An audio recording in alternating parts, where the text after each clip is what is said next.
Hello students, welcome in our class English by SD Swami. Dear students, यदि आपने इस channel को subscribe नहीं किया है तो पहले आप इसको सब्सक्राइब कर लें तथा बेल आइकन भी प्रेस कर दें और उसमें ऑल का ऑप्शन सेलेक्ट कर लें, जिससे आगे आने वाले सभी वीडियोज की नोटिफिकेशन आप तक पहुंच जाएगी। आइए स्टार्ट करते हैं class 12th Flamingo book poetry section, poem second. इस पोएम का टाइटल देखिए, an elementary school classroom in a slum. Slum होता है गंदी बस्ती या झुगी बस्ती। एलिमेंट्री स्कूल होती है प्राथमिक स्कूल या प्राथमिक विद्यालय। क्लासरूम कक्षा कक्ष, एक झुगी बस्ती के प्राथमिक स्कूल का कक्षा कक्ष। और ये पोएम स्टेफन स्पेंडर द्वारा कंपोज की गई है। आइए अब पोएम की थीम देखते हैं। थीम होती है विषय वस्तु। इस पोएम की विषय वस्तु क्या है देखिए, social injustice and class inequalities. Social injustice होता है सामाजिक अन्याय एंड क्लास इनइक्वालिटीज होता है वर्ग असमानता। देखिए इस थीम के बारे में डिस्कस करते हैं। इसमें पोइट स्टेफन स्पेंडर हाईलाइट करते हैं कि ये बच्चे जो झुगी झोंपड़ियों में रहते हैं तो कितना अभाव का जीवन जीते हैं। ये बैकवर्ड एरियाज में रहते हैं, गंदी बस्ती में रहते हैं और गरीबी से जूझते रहते हैं। क्लास इनइक्वालिटीज, इनके पास कोई भी अपॉर्चुनिटी नहीं होती है आगे बढ़ने के लिए, जीवन में कोई भी अवसर नहीं मिलता है इनको।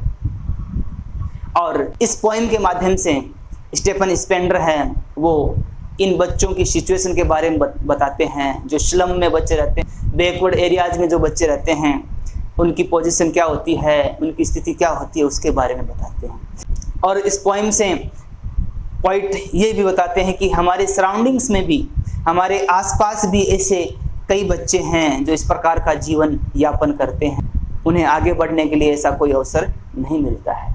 और पॉइंट इस पोएम के लास्ट स्टेंजा में हमसे अपील करते हैं कि हमें इन बच्चों के लिए कुछ करना चाहिए ताकि वे इस प्रकार की सिचुएशन से बाहर आ सके और अपने जीवन में आगे बढ़ सके। और मैंने आपको इस पोएम के डिफ़िकल्ट वर्ड है वो लिखवा दिए हैं, पहले हम इन्हें पढ़ते हैं फिर आपके लिए पोएम ओरिजी हो जाएगी। आइए स्टार्ट करते हैं। ग्लोसरी, पहला है गस्टी। गस्टी होता है प्रबल या झोंकेदार। रूटलेस, रूटलेस होता है जड़ रहित। वीड्स, वीड्स होती है घास फूस, जो जंगली घास फूस होती है, खरपतवार होती है। टॉर्न, टॉर्न बिखरे हुए। पेलर, पेलर होता है पीलापन, यहाँ पेलर का मतलब है पीली चमड़ी। स्टंटेड, स्टंटेड होते हैं बोने, अविकसित। रिसाइटिंग, रिसाइटिंग होता है दोहराना। नार्ल्ड, नार्ल्ड होता है गांठदार। डिम, डिम होता है धुंधला। डोनेशन, डोनेशन होता है दान। ओपन हैंडेड, ओपन हैंडेड होता है उदार। सील्ड इन, सील्ड इन होता है बंद कर देना, कैद कर देना। लेड, लेड होता है शीशा। कैप्स, कैप्स होता है अंतरीप। अंतरीप अर्थात ऐसे भूगर्भ स्थल जो समुद्र में जाते हुए दिखाई देते हैं। समुद्र के आसपास के ऐसे स्थल जिनको हम दूर से देखते हैं तो समुद्र में जाते हुए दिखाई देते हैं, इस प्रकार की जो भूमि होती है वो अंतरीप कहलाती है। विक्ड, विक्ड होता है दुष्ट या घृणास्पद। टेम्पटिंग, टेम्पटिंग होता है ललचाना। स्लाइली, स्लाइली होता है चुपचाप। ब्लॉट, ब्लॉट का अर्थ होता है मिटा देना। डूम, डूम होता है प्रलय या विनाश कर देना, महाविनाश। केटकुंज, केटकुंज होता है कब्रों का तहखाना। एजोर, एजोर होता है आकाश जैसा नीला रंग। क्रैम्प्ड, क्रैम्प्ड होते हैं तंग या संकरे। स्लेग, स्लेग होता है धातुमल, अर्थात धातु को गलाने के बाद में जो शेष अवशेष बचता है वो स्लेग कहलाता है, धातुमल कहलाता है। पीप, पीप होता है झांकना। स्पेक्टेकल्स, स्पेक्टेकल्स होते हैं चश्मे। आइए अब पोएम स्टार्ट करते हैं। Far far from gusty waves, these children's faces, like rootless weeds. Far far, यहाँ देखो पॉइंट ने यहाँ रिपीटेशन का यूज किया है। far far from gusty waves, gusty होता है प्रबल या तेज, वेव्स होती है लहरें। These children faces, अर्थात इन बच्चों के जो चेहरे हैं वे प्रबल लहरों से बहुत दूर है। प्रबल लहरों से मतलब यह है आनंदमय जीवन से, खुशनुमा जीवन से इन बच्चों के जो चेहरे हैं वो बहुत दूर हैं। अर्थात इन बच्चों के जो चेहरे हैं उन पर प्रसन्नता नहीं है, इन बच्चों के चेहरे पर प्रसन्नता दूर दूर तक नहीं दिखाई दे रही है। लाइक रूटलेस वीड्स, और ये बच्चे कैसे दिखाई दे रहे हैं? Like rootless weeds. यहाँ देखो पोइट ने सिमली का यूज किया, लाइक रूटलेस वीड्स, और इन बच्चों की तुलना रूटलेस वीड्स से की है, जो जड़ रहित, जो खरपतवार होती है, जिसका कोई उपयोग नहीं होता है खरपतवार का। फसल में जब खरपतवार होती है तो उसको हम काट देते हैं, हटा देते हैं। तो मतलब जो स्लम में बच्चे रह रहे हैं, इन बच्चों का इस संसार में कोई यूज नहीं है, इनका उपयोग नहीं, ये बच्चे यूजलेस है। यहाँ पर पोइट ने सिमली का यूज किया। देखिए, लाइक रूटलेस वीड्स, सिमली होती है उपमा अलंकार, इसमें किसी व्यक्ति की, किसी वस्तु के द्वारा उपमा दी जाती है। The hair torn round their pallor, the hair, और अब कवि का ध्यान इनके बालों की तरफ जाता है। उनके बाल टर्न राउंड देयर पेलर, टर्न होते हैं बिखरे हुए हैं, राउंड यानी चारों तरफ, देयर पेलर, पेलर होता है इनका जो पीला चेहरा है, इनकी पीली चमड़ी है चेहरे की, उसके ऊपर चारों ओर इसके बाल, इन बच्चों के बाल बिखरे हुए हैं। The tall girl with her weighed down head, अब क्लास में एक टॉल गर्ल है, लंबी लड़की है, उसकी तरफ पोइट का ध्यान आकर्षित होता है। The tall girl with her weighed down head, ये लंबी लड़की जिसका सिर झुका हुआ है, बर्डन है इस बच्ची पर। weighed down head, इस बच्ची का जो सिर है वो बर्डन से झुका हुआ है, अर्थात इस बच्ची पर गरीबी का वजन है, गरीबी से त्रस्त है और इनके जीवन में निराशा छाई हुई है, इसलिए इनका सिर झुका हुआ है। द पेपर स्विमिंग बॉय, और फिर तो इनका ध्यान एक बच्चे की तरफ जाता है। द पेपर स्विमिंग बॉय, वो लड़का पेपर के समान प्रतीत होता है, अर्थात इतना पतला दुबला है, जो पेपर जैसा पतला दिखाई देता है।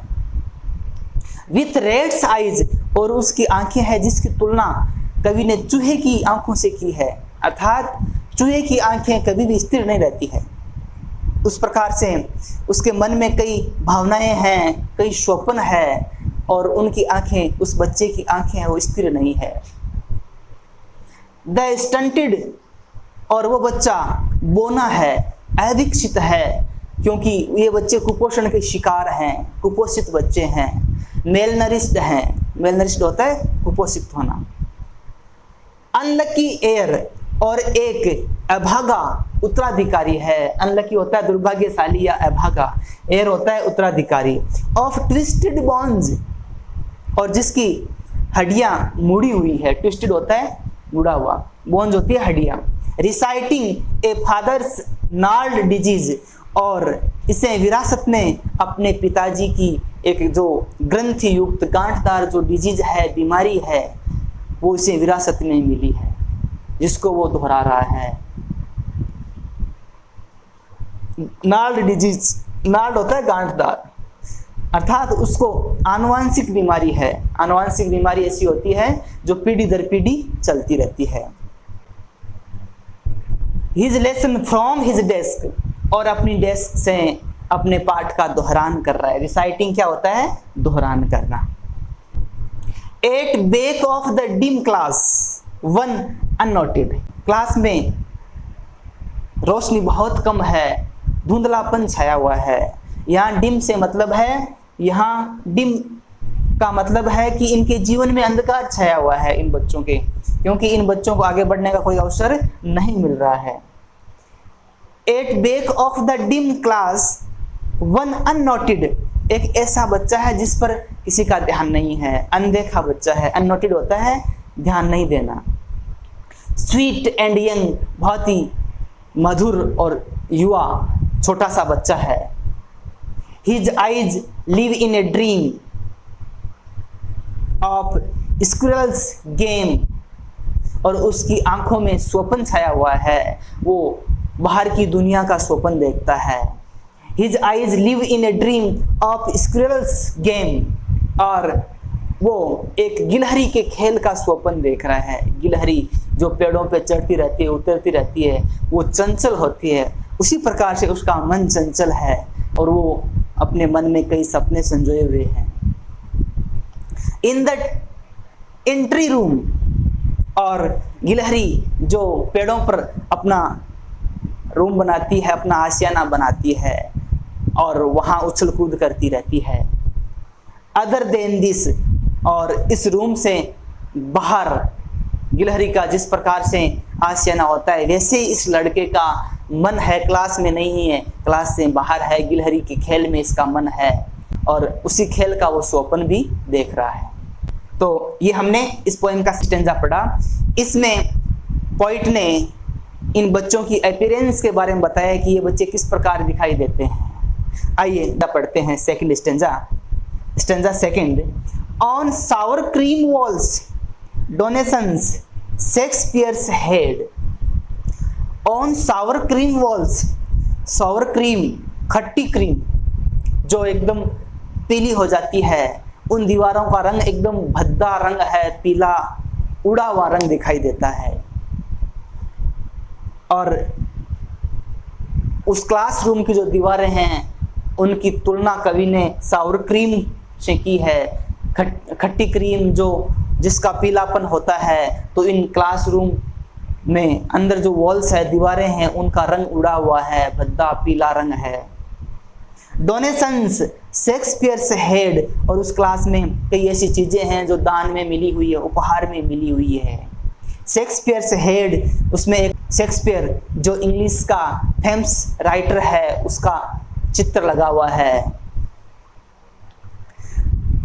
क्लाउडनेस एट डॉन, और डॉन होता है उषा काल, और उषा काल के समय के स्वच्छ आकाश, बादलों से रहित आकाश का वहां कोई दृश्य लगा हुआ है, सीनरी लगी हुई है।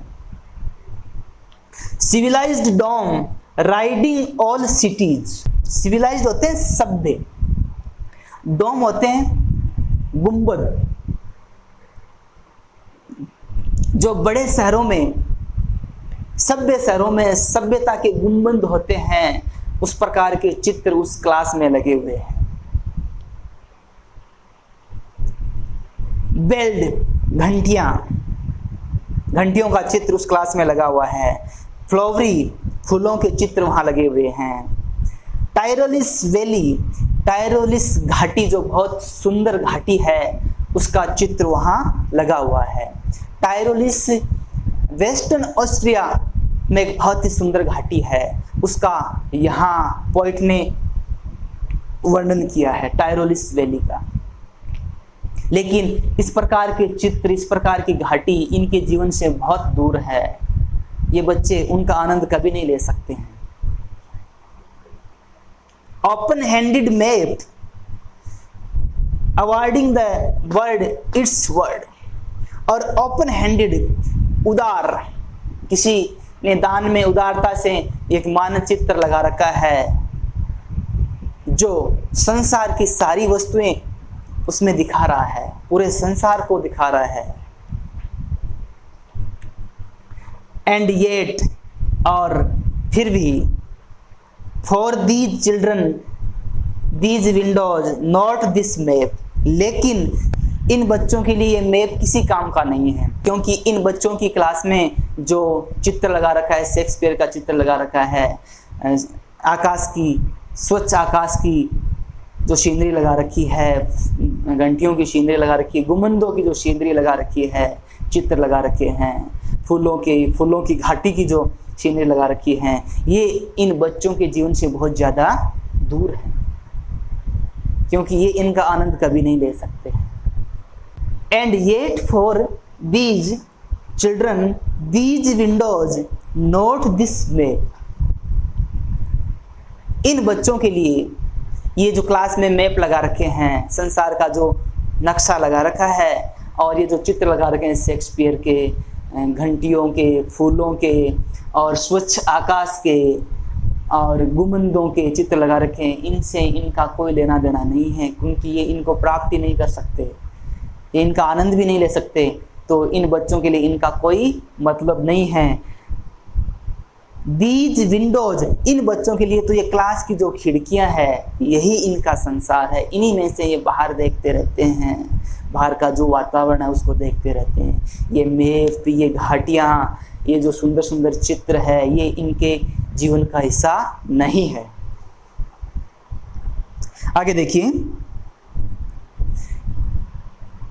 These windows not this map there world, ये जो खिड़कियां हैं यही इन बच्चों के जीवन का, यही इनका संसार है। देयर वर्ल्ड, यही उनका संसार है जिसमें से ये बाहर झांकते हैं, बाहर देखते रहते हैं अपने संसार को, अपने आसपास के वातावरण को। Where all their futures painted with a fog, where, जहां पर, ऑल देयर फ्यूचर्स, इनका जो भविष्य है, painted with a fog, fog होता है धुंध भरा, फॉग होती है धुंध। यहाँ पोइट यह कहना चाहता है कि इनका जीवन तो अंधकारमय है, इनका जीवन तो धुंध से भरा हुआ है, इनके जीवन में तो अंधेरा छाया हुआ है। फिर इन बच्चों के लिए ये शेक्सपियर के चित्र, स्वच्छ आकाश का चित्र, सिविलाइज्ड डोम, सभ्यता के गुंबद जो सारे शहरों पर छाए रहते हैं उनका चित्र, बेल्ट घंटियों का, फ्लोरी फूलों का, टायरोलिस वैली और टायरोलिस जो घाटी है, इन सब के जो चित्र हैं इनके जीवन से बहुत दूर है। इनका जीवन तो अंधकार में है, अंधकार से भरा हुआ है, क्योंकि इनको आगे बढ़ने के लिए कोई भी अवसर प्राप्त नहीं होता है, कोई भी अपॉर्चुनिटी नहीं मिलती है। आगे देखिए, a narrow street sealed in with a lead sky, a narrow street sealed in, ये बच्चे संकरी गलियों में, जो झुगी बस्तियां हैं, गंदी बस्तियां हैं, वहां ये बच्चे संकरी गलियों में सील्ड इन, बंद रहते हैं, कैद रहते हैं, विथ ए लेड स्काई, एक धुंधले आकाश के नीचे, एक शीशे के रंग जैसे धुंधले आकाश के नीचे ये बच्चे संकरी गलियों में कैद रहते हैं। फार फार फ्रॉम रिवर्स इन, और ये नदियों से बहुत दूर है, अर्थात नदियां यहाँ नेचुरल ब्यूटी, प्राकृतिक सौंदर्य का प्रतीक है। Far far from rivers, capes and stars of words, यहाँ rivers, capes, star of words, ये नेचुरल ब्यूटी के लिए यहाँ कवि ने इसको यूज किया है, प्राकृतिक सौंदर्य के लिए यूज किया है। लेकिन ये बच्चे तो far far from rivers, capes and stars of words, इनसे बहुत बहुत दूर है, मतलब प्राकृतिक सौंदर्य का आनंद ये नहीं ले सकते हैं, प्रकृति का आनंद ये नहीं ले सकते हैं। रिवर्स, ये नदियों का कभी आनंद नहीं ले सकते हैं। केप्स होते हैं अंतरीप, समुद्र के किनारे जो भूगर्भ होते हैं उनका आनंद नहीं ले सकते हैं। And stars of word, stars of words का मतलब है मधुर शब्द, और इन बच्चों को कभी मधुर शब्द भी नहीं मिलते हैं, इनको मधुरता से कोई पुकारने वाला भी नहीं है, इनकी कोई सुनने वाला भी नहीं है। तो ये हमने ये सेकंड स्टेंजा पढ़ा। यहाँ इस स्टेंजा में पोइट ने इनका जो क्लासरूम है उनकी स्थिति के बारे में बताया, उस क्लासरूम की स्थिति के बारे में बताया है। देखिए, ऑन शोर क्रीम वॉल्स, उस क्लासरूम की जो दीवारें हैं वो खट्टी पीले रंग की। ऑन शोर क्रीम वॉल्स, उन क्लासरूम की जो दीवारें हैं वो पीले रंग की है, जिनका रंग उड़ा हुआ है। डोनेशंस, और उस क्लासरूम में ऐसे कई चीज़ें टंगी हुई हैं जो उपहार में मिली हुई है, दान में मिली हुई है। शेक्सपियर से हेड, शेक्सपियर का चित्र है। क्लाउडनेस एट डॉन, स्वच्छ आकाश का चित्र है, उषा काल के समय के स्वच्छ आकाश का, बादलों रहित आकाश का चित्र है। सिविलाइज्ड डोम राइडिंग ऑल सिटीज, और सभ्यता के गुंबद जो सभी शहरों पर छाए रहते हैं उनके चित्र टंगे हुए हैं। बेल्ट घंटियों के, फ्लोरी फूलों के, टायरोलिस वैली जो ऑस्ट्रिया में बहुत सुंदर घाटी है उसका चित्र है। Open handed map awarding the world it's word, और जो किसी ने दान के रूप में उदारता से जो मैप उसकी क्लास में लगा रखा है वो पूरे संसार को उनके सामने दिखा रहा है, प्रदान कर रहा है, लेकिन ये संसार उनके लिए कोई काम का नहीं है। And yet for these children these windows not this map their world, और इन बच्चों के लिए ये मैप किसी काम का नहीं है, इनके लिए तो ये जो खिड़कियां हैं, दीज विंडोज देयर वर्ल्ड, ये खिड़कियां ही इनका संसार है। Where all their futures painted with a fog, और जहाँ पर इनका जो संपूर्ण भविष्य है वो धुंधला दिखाई देता है, अंधकार में दिखाई देता है। A narrow street sealed in with a lead sky, और ये बच्चे अपनी झुगी बस्तियों में, अपनी गंदी बस्तियों में, संकरी गलियों में, एक धुंधले आकाश के नीचे, एक शीशे के जैसे आकाश के नीचे सील रहते हैं, बंद रहते हैं, कैद रहते हैं। Far far from rivers, capes and stars of words, और ये बच्चे प्राकृतिक सौंदर्य से, नेचुरल ब्यूटी से बहुत दूर है। ये नदियों से, केप्स अंतरिक्ष से, और मधुर शब्दों से भी बहुत दूर है। इनको कोई मधुरता से पुकारने वाला भी नहीं है। ये हमने इस पोइम के फर्स्ट और सेकंड दोनों स्टेंजा पढ़ लिए हैं, और अपनी अगली क्लास में इस पोइम के हम थर्ड और फोर्थ, इसके अगले थर्ड और फोर्थ स्टेंजा पढ़ेंगे। आई होप ये पोइम आपके समझ में आई होगी। तो आप इसे सब्सक्राइब करें, लाइक करें और अपने साथियों के साथ इसे शेयर करें। Thanks a lot.